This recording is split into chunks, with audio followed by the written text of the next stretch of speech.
जो आगे हैं आप सबको सलाम।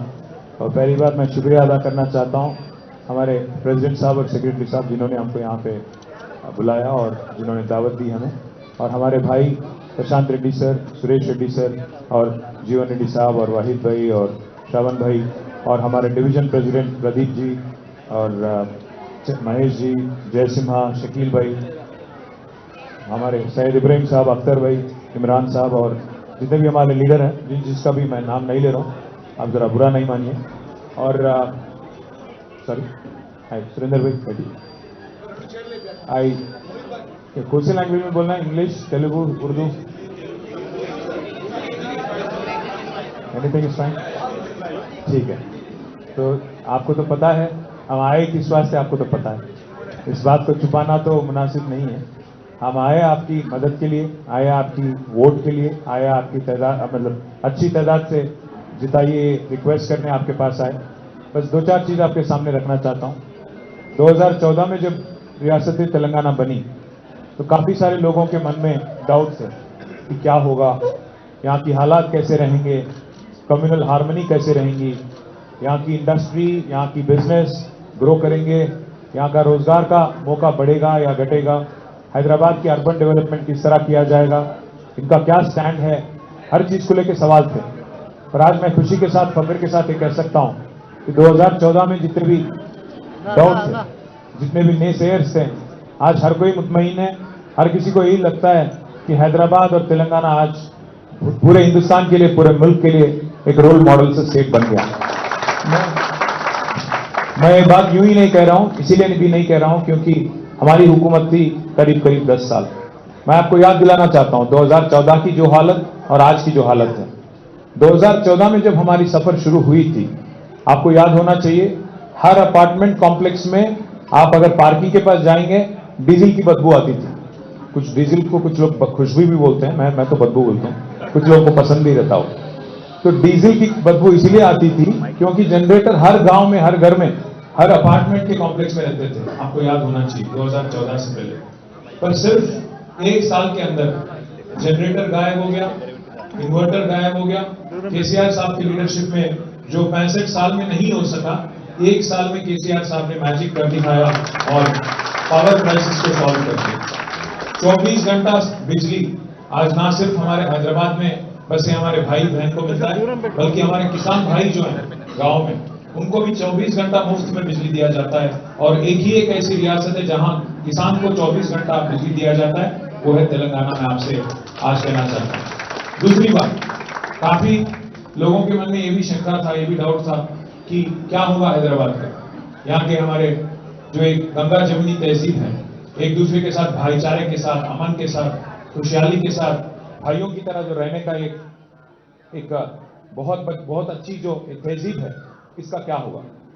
क्योंकि बहुत सारी चीज कहे गए थे तेलंगाना बनने से पहले। जो कमिटियां बनी दिल्ली में, श्री कृष्णा कमेटी, ये कमेटी, वो कमेटी, उसको कुछ लोग जाकर रिपोर्ट देते थे, भाई तेलंगाना बने तो फिर यहाँ पे दंगा फसाद होता, कम्युनल हार्मनी डिस्टर्ब होता, हिंदू मुस्लिम के नाम पे झगड़े होते और नक्सलाइट के नाम पे झगड़े होते, ये होता वो होता, बहुत कुछ बोले। अल्टीमेटली हुआ क्या? 10 साल अगर आप देखेंगे, मैं अगर हैदराबादी अल्फाज में बोलूं तो एक ही चीज में अगर केसीआर साहब की हुकूमत को अगर समझना है, मैं बस एक ही चीज कहूंगा, हैदराबाद में अगर बोलूं, बस 10 साल सुकून की, एक चैन की, अमन की, भाईचारे की, खुशहाली की आपको हुकूमत आपको देखने की मिली। भाइयों की तरह एक दूसरे की रीत और रिवाज की इज्जत की गई। अगर एक हिंदू बच्ची को दशहरा के दौरान, बतुकम्मा के दौरान एक साड़ी गिफ्ट किया गया, तो एक मुसलमान बच्ची अगर है तो उनको रमजान के वक्त तोहफा दिया गया, गरीब है। और वैसे ही अगर कोई क्रिश्चियन है तो क्रिसमस के दौरान एक गिफ्ट दिया गया। तो गरीबों की खिदमत की गई। मजहब के नाम पे कभी सियासत नहीं करे केसीआर। केसीआर साहब खुद हिंदू है, अपने धर्म नहीं छुपाते हो, खुल के उन्होंने 2-2 हजार पंडितों को बुला के यज्ञ करते, वो कुछ नहीं छुपाते। और एक जबरदस्त और शानदार, शायद हिंदुस्तान की सबसे बेहतरीन एक मंदिर भी बनाए केसीआर साहब यादगिरी गुट्टा में, कभी छुपाए नहीं। पर वही केसीआर जो अपने धर्म को निभाते हैं, दूसरों को भी अपने मजहब को लेके, जो उनकी धर्म है, उनकी बिलीफ है, उसकी भी इज्जत रखते हैं, उनकी भी कदर करते हैं, उनकी रीत और रिवाज की भी इज्जत देते हैं। केसीआर वही होता है सेक्युलर लीडर जो हर किसी को साथ ले चलता है, हर किसी का इज्जत देता है और हर किसी को अपने अपने बिलीफ सिस्टम में प्रैक्टिस करने का फ्रीडम भी एक चीफ मिनिस्टर होने के नाते उसको इंश्योर करता है। वही होता है सही लीडर। आपको एक मिसाल देता हूं मैं।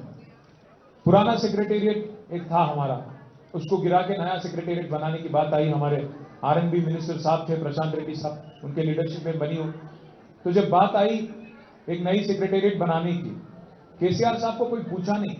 पुराने सेक्रेटेरिएट में एक मंदिर था, एक मस्जिद था, साहब को कोई पूछे नहीं, कोई दरख्वास्त नहीं करे, कोई आके बोले नहीं, कोई शिकायत नहीं करे, कुछ कोई भी नहीं पूछे। अपने आप उन्होंने फैसला लिया कि मंदिर है, मस्जिद है, कहीं क्यों नहीं, एक चर्च भी क्यों नहीं होना चाहिए, बल्कि आज नए सेक्रेटेरिएट में तीनों भी चीज है, मंदिर है, मस्जिद है, चर्च भी है। ये होता है एक सही सेक्युलर लीडर, ये होता है किसी का सेक्युलरिज्म का मिसाल। मैं इसलिए बात आपसे कहना चाह रहा हूं, आज 2 साल हो गए कांग्रेस की हुकूमत आके। आप सिर्फ यही सोचिए कि अगर कांग्रेस को वोट देने का कोई वजह है तो है क्या, आप जरा मुझे बता दें, क्योंकि मुझे तो 2 साल बाद भी नहीं आंसर मिल रहा कि क्या किया इन्होंने, किस वजह से इनको वोट देना चाहिए। हाँ, एक बात बार बार बोलते हैं कि उनको जहां कहीं भी तकलीफ होती है किसी लीडर को लेके, किसी एक पार्टी को लेके, जहां अगर कोई लीडर उभर के आता है और माइनॉरिटीज की दिल जीतता है खास, या आवाम की दिल जीतता है, तो उन पे कोई धब्बा लगा देते हैं। उनको बोलते हैं बीजेपी का बी टीम है भाई, इसलिए उनको वोट मत दो, हमारे को दो। उनको लगता है कांग्रेस पार्टी को कि वो ठेकेदार है, वो गुत्तेदार है, माइनॉरिटी वोट पे उनका गुत्ता है। मैं इसलिए ये बात कह रहा हूं क्योंकि ना सिर्फ तेलंगाना में बल्कि पूरे हिंदुस्तान में जहां कहीं एक ताकतवर लीडर उभर के आता है तो बदनाम लगाना शुरू कर देते हैं। बंगाल में बोलते हैं ममता दीदी को कि आप बीजेपी के बी टीम है, दिल्ली जाके उनको बोलते हैं वहां पे केजरीवाल को कि भाई आप बीजेपी के बी टीम है, और यहां आके बोलते हैं चेन्नई में स्टालिन साहब को बोलते हैं आप बीजेपी के बी टीम है, और तेलंगाना आए तो यहां बोलते हैं केसीआर बीजेपी के बी टीम है। मैं पूछना चाहता हूं आपसे, आपको सोचने के लिए मजबूर करना चाहता हूं, गुजारिश है आपसे, सोच के समझ के आप वोट दीजिए। कौन है बीजेपी के साथ मिला जुला आदमी, एक बार आप तेलंगाना में एक बार आप सोचिएगा। आप 1 मिनट के लिए गौर करिए, राहुल बाबा है ऊपर, राहुल गांधी साहब हमारे बेचारे चीखते हैं, चिल्लाते हैं, मोहब्बत की दुकान बोलते हैं, हर दिन पुकारते रहते हैं मोहब्बत की दुकान, मोहब्बत की दुकान, नफरत का बाजार, मोहब्बत की दुकान, ये बोलते रहते हैं हर दिन। जब बीजेपी के राज्यों में, बीजेपी के रियासत के राज्य हैं जो जैसे उत्तर प्रदेश है, अगर वहां बुलडोजर चलता है, राहुल बाबा बड़े परेशान हो जाते हैं, बोलने लगते हैं कि ये तो नफरत का बाजार है, मोहब्बत का दुकान चाहिए, बुलडोजर राज नहीं चाहिए। मैं पूछना चाहता हूं राहुल बाबा से, क्या है आपको हैदराबाद में जितने बुलडोजर चले नहीं दिख रहे आपको?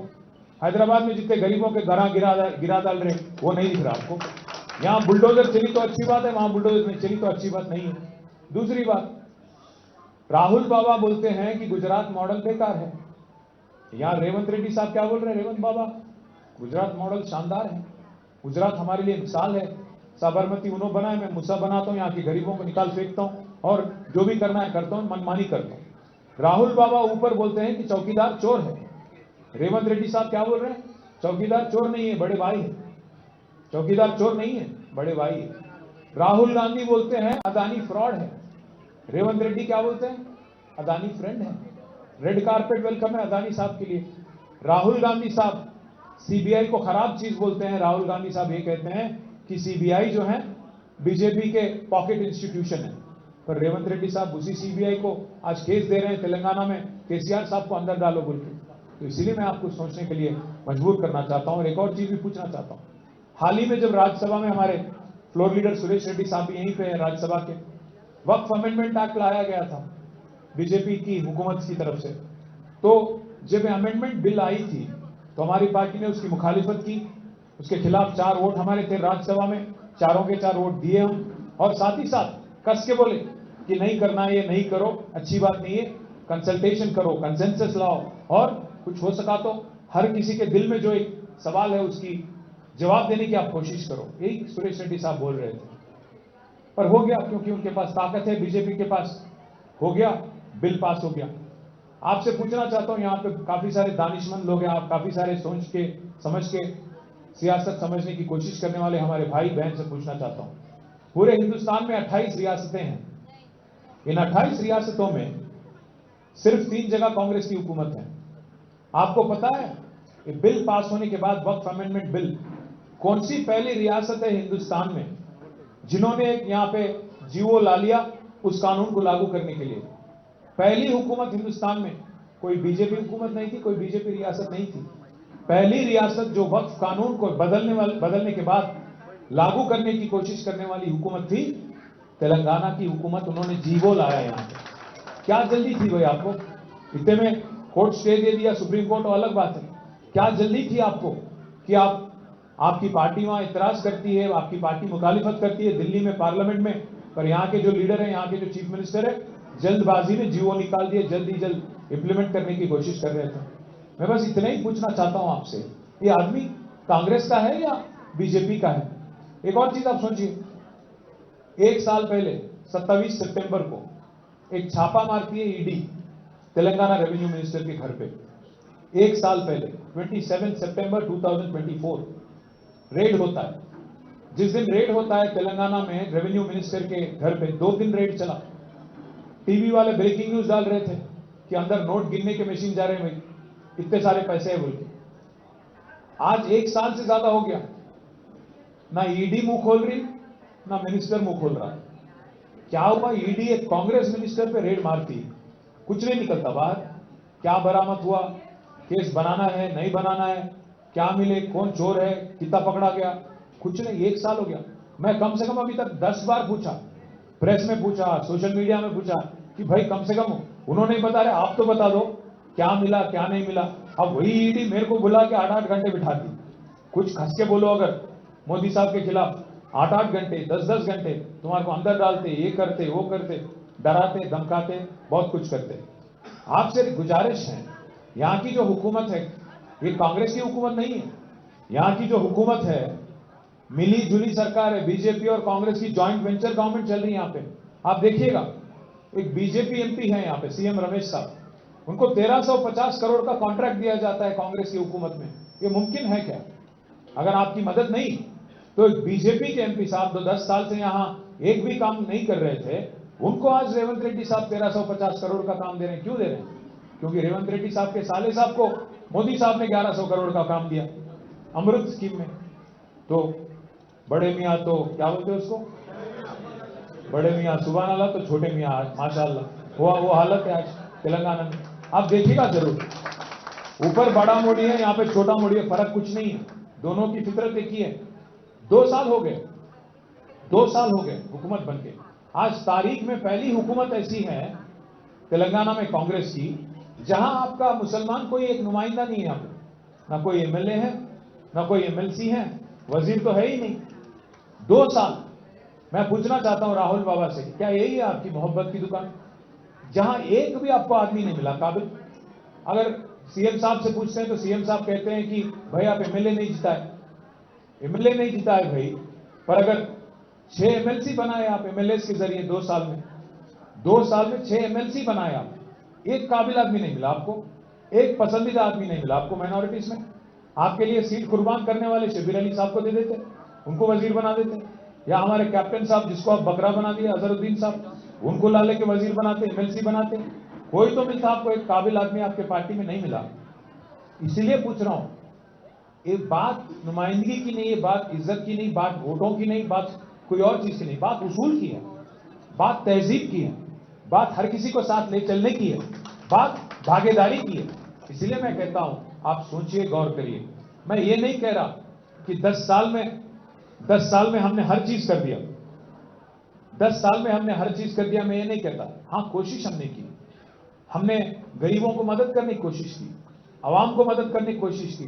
जात के नाम पे, मजहब के नाम पे सियासत हम नहीं करें, हर किसी को साथ लेके चलने की कोशिश करें। हां, आईटी एक्सपोर्ट, जैसे अभी भाई कह रहे थे, आईटी एक्सपोर्ट्स जिस दिन हमारी हुकूमत बनी 2014 में, IT exports were only 57,000 crore. In 2023 they rose almost to 2,41,000 crore, almost 4 times. वैसे ही जिस दिन हमारी हुकूमत आई थी तेलंगाना में 2014 में, the total number of employees working in IT sector in Hyderabad was only 3,23,000. But the day we left office in 2023, the number rose from 3,23,000 to 9,16,000. That's the kind of work we've done. That's the kind of efforts we've put in. We put in efforts not only in IT, we've also ensured the green cover of our state grows. 7.7% increase in green cover, highest for any state in the country.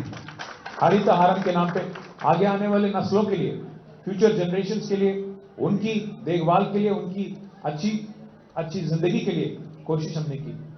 कहा गया था हमसे कि minority बच्चे, खास गरीब बच्चे पढ़ने में इंटरेस्ट नहीं रखते हैं।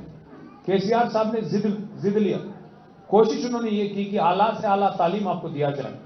204 माइनॉरिटीज के लिए 204 स्कूलों का तश्कील किया गया टिमरिस के जरिए। आज खुशी, फख्र और नाज महसूस होती है। फख्र महसूस होती है इस बात की कि उनमें से आज कुछ बच्चे इंजीनियर बन रहे हैं, डॉक्टर बन रहे हैं, लॉयर बन रहे हैं, साइंटिस्ट बन रहे हैं। कुछ बच्चों को मौलाना अबुल कलाम आजाद के नाम पे ओवरसीज स्कॉलरशिप देकर 20 लाख का बाहर भी भेजा गया। 3000 बच्चों को विलायत भेजा गया। क्यों किया केसीआर ने ये सब? क्योंकि दुनिया से लड़ने की काबिलियत, दुनिया से लड़ने की ताकत और हिम्मत आपके आने वाली नस्लों में लाने के लिए कोशिश हमने की। ना सिर्फ माइनॉरिटीज के लिए बल्कि हर किसी के लिए, एससी, एसटी, बीसी, ईबीसी, हर किसी को साथ लेकर चलने के लिए 1000 रेसिडेंशियल स्कूल उन्होंने शुरू की। यहाँ के हैदराबाद के हमारे जितने गरीब भाई है, बहन है, उनके लिए 1 लाख डबल बेडरूम घर बनाए गए। आप अगर कोल्लूर की तरफ जाएंगे, एक ही जगह आपको दिखेंगे 17,000 घर। वो शायद हिंदुस्तान का सबसे बड़ा डिग्निटी हाउसिंग टाउनशिप है। साथ ही साथ मैं ये भी कहना चाहता हूं, हर सेक्टर में, हर शोबे हयात में, हर चीज में, हर ऑलराउंड डेवलपमेंट करने की कोशिश केसीआर ने की। हर कोशिश करने के बावजूद आप पूछ सकते हो क्यों हारे भाई आप लोग? भाई हैदराबाद में तो नहीं हारे। हैदराबाद में जीएचएमसी के अंदर हर कोई, आप हमारे भाई बहन, आप कांग्रेस पे यकीन नहीं करें, आप बीजेपी पे यकीन नहीं करें, हर सीट हैदराबाद में जितने सीटें हैं जीएचएमसी के अंदर ओआरआर के दायरे में, हर सीट आप जिताए हमारे को।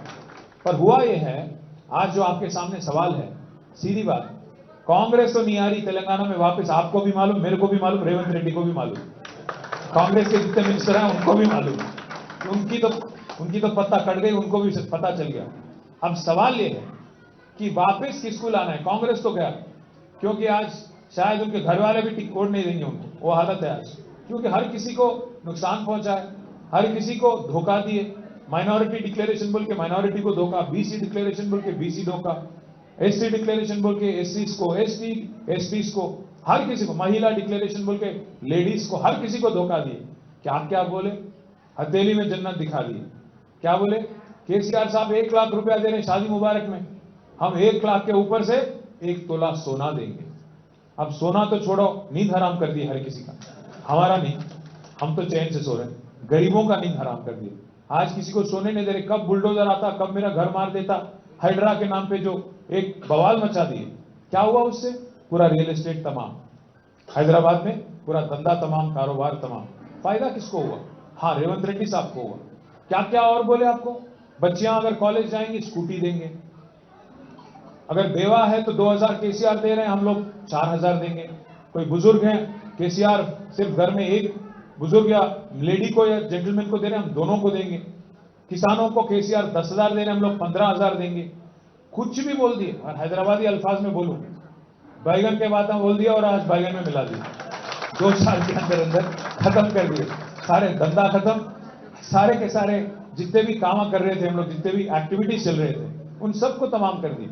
आप एक मर्तबा सोचिए, आप पूरा हिंदुस्तान, पूरा मुल्क कोरोना के टाइम पे घर में हर कोई छुप के था, हमारे साथ साथ, सबके साथ साथ। एक ही ऐसी हुकूमत है पूरे हिंदुस्तान में जो कोरोना का भी फायदा उठा के काम करके 42 नई रोड बनाने वाली एक ही हुकूमत है, तेलंगाना हुकूमत, केसीआर की हुकूमत। मैं इसलिए आपको याद दिला रहा हूं क्योंकि मुझे याद है वो दिन, क्योंकि हर कोई जो मजदूर होता है, जो लेबर होता है, वर्कर, वो अपना गांव जाना चाह रहा था, उत्तर प्रदेश, झारखंड, जहां कहीं से भी।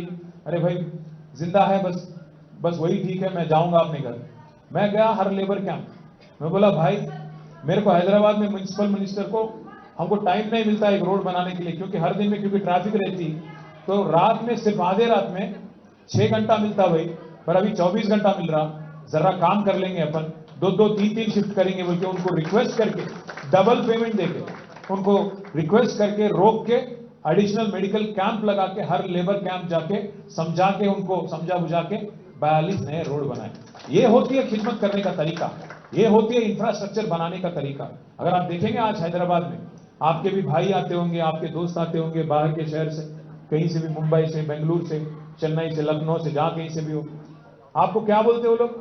आते आते ही ORR से आएंगे अंदर शेखपेट की तरफ, क्या बोलेंगे? भाई ये इंडिया है क्या?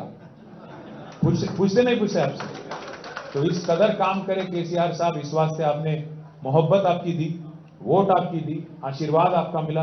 पर एक शिकायत है आपसे, खास पढ़े लिखे लोगों से, आप लोग वोटों पे नहीं आते भाई।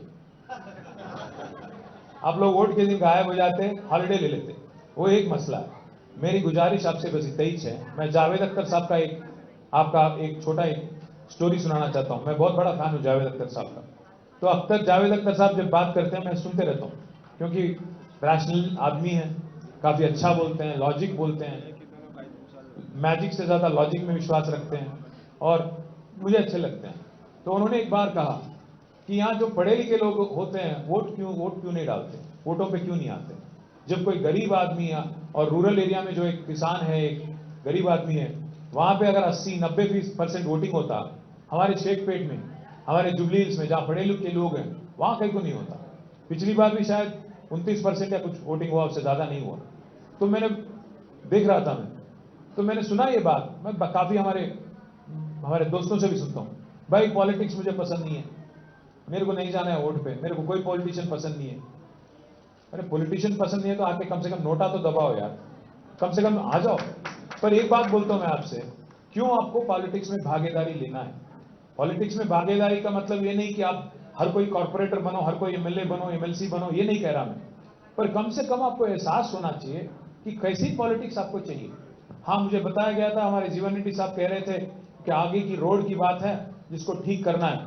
अगर आपको रोड या कोई काम चाहिए इंफ्रास्ट्रक्चर का, अगर आप सही नहीं चुनेंगे, अगर आप पार्टिसिपेट नहीं करेंगे, आप आएंगे ही नहीं वोट पे, तो क्या फायदा बाद में चीख के चिल्ला के ट्विटर पे 2-4 ट्वीट मार के क्या फायदा है? जावेद अख्तर साहब इसीलिए कह रहे थे, जब उनसे किसी शख्स ने कहा कि भाई मुझे पॉलिटिक्स कतई पसंद नहीं है, तो उन्होंने बस यही कहा, क्या आप में से किसी को पोल्यूशन पसंद है?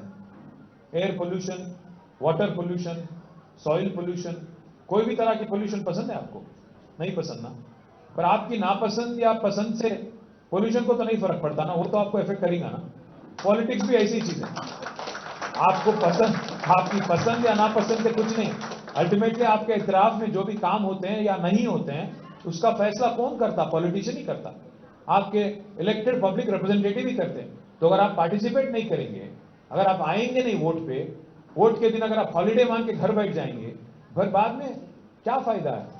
जिस तरह का पॉलिटिक्स आपको चाहिए, जैसे डेमोक्रेसी में एक अच्छी कहावत है, in a democracy when politics decides your future, you decide what your future politics should be. आप तय करो कौन चाहिए, कैसा आदमी चाहिए, कैसा पार्टी चाहिए, जिसको चलाने का मौका देना चाहिए। आज आपके पास कांग्रेस के लीडर आएंगे, पूछेंगे भाई हमको मदद करो, आप जरा सवाल करिएगा, क्यों करें?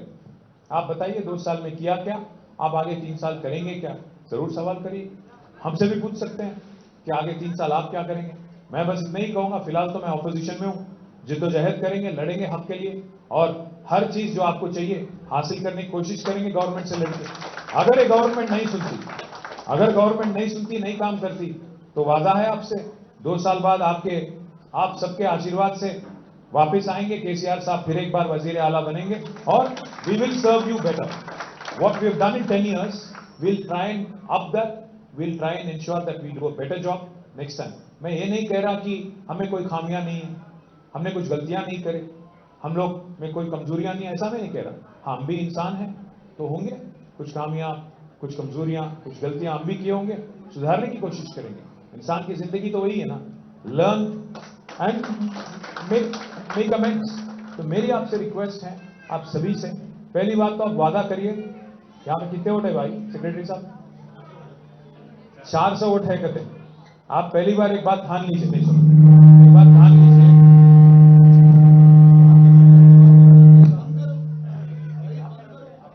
आप एक बात वादा करिए कि आप अगर आप मुझे वोट देंगे तो मुझे बहुत खुशी होगी, और कोई शक नहीं उसमें। अगर नहीं भी वोट देंगे, कम से कम वोट पे तो आइए। रुक जाओ, कम से कम वोट पे तो आइए। वादा करिए कि 400 वोटों में से कुछ लोग शायद बाहर जाएंगे या कहीं और जाएंगे, पर कम से कम 350 वोट जरूर वोट पे आना, ये आप वादा करिए। होपफुली रुक जाए, होपफुली आप वोट हमें देंगे। अगर नहीं भी देंगे, अगर नोटा को भी देना है, किसी और को भी देना है, जरूर वोट पे आइए। Beauty of democracy is you should show up, you should vote, you should participate in the process, you should then ask. आप वोट करे बगैर अगर आप शिकायत करते रहेंगे बाद में, उसका कोई फायदा नहीं होता, उसका कोई मतलब भी नहीं होता। तो सेक्रेटरी साहब से, प्रेसिडेंट साहब से मेरी दरख्वास्त है, मेरी गुजारिश है, आप एक सिस्टम लगा दीजिए कि हर किसी को अपना उंगली दिखाते हुए आपके ग्रुप में फोटो डालने को बोलो। उंगली पे इंक का निशान लगा के हर किसी को बोलो, भाई आपके घर वालों का वोट मेरे को, आपके घर वालों का रिकॉर्ड चाहिए। ये नको बताओ किसको वोट दिए, नहीं फर्क पड़ता उससे, पर आप आइए और हर जरूर आपका जो उंगली पे जो इंक लगती ना, उसका निशान लेके आप, आपके व्हाट्सएप ग्रुप तो रहेंगे ना, हाँ, उसमें सोसाइटी का व्हाट्सएप ग्रुप में एक चेकलिस्ट बना लो। और फिर एक बात बोलो इमरान भाई ना, इमरान साहब ऐसा करिए, आप एक कंडीशन लगा दो, जो लोग वोट नहीं दिए भाई उनको शिकायत करने का मौका नहीं बोल दो बस, सही ना? That is the essence of democracy. So I hope you all show up, I hope you all vote, I hope you all vote for me, of course not for me. Our candidate is Mrs Maganti Sunitha. हमारी निशान कौन सी है वैसे? बस इधर car है उधर बेकार है, आप सोच लो, इधर कार है उधर बेकार है, सोच लो आप सभी का आशीर्वाद से जीत के आएंगे वापस। और 14 तारीख के बाद फिर एक बार आपसे अगर जीत के वापस आएंगे तो खुशी इजहार करेंगे और आपके साथ खुशियां बांटेंगे। अगर नहीं फिर भी आएंगे आपके पास 2 साल बाद फिर केसीआर साहब को फिर जिताने के लिए और केसीआर साहब को फिर वजीर आला बनाने का मौका लेने के लिए आपके पास आएंगे। थैंक यू, जय Telangana. KTR will come there. దయచేసి మన కార్యకర్తలు ఎవ్వరు కూడా అక్కడికి పోవద్దు, ఒక్కరే పోతారు వాళ్ళందరినీ కూడా పర్సనల్గా అందరినీ కలిసి వెళ్ళిపోదాం ప్లీజ్. ఎవ్వరు పోవద్దు ప్లీజ్, ఒక్కరు కూడా పోవద్దు ప్లీజ్. No one.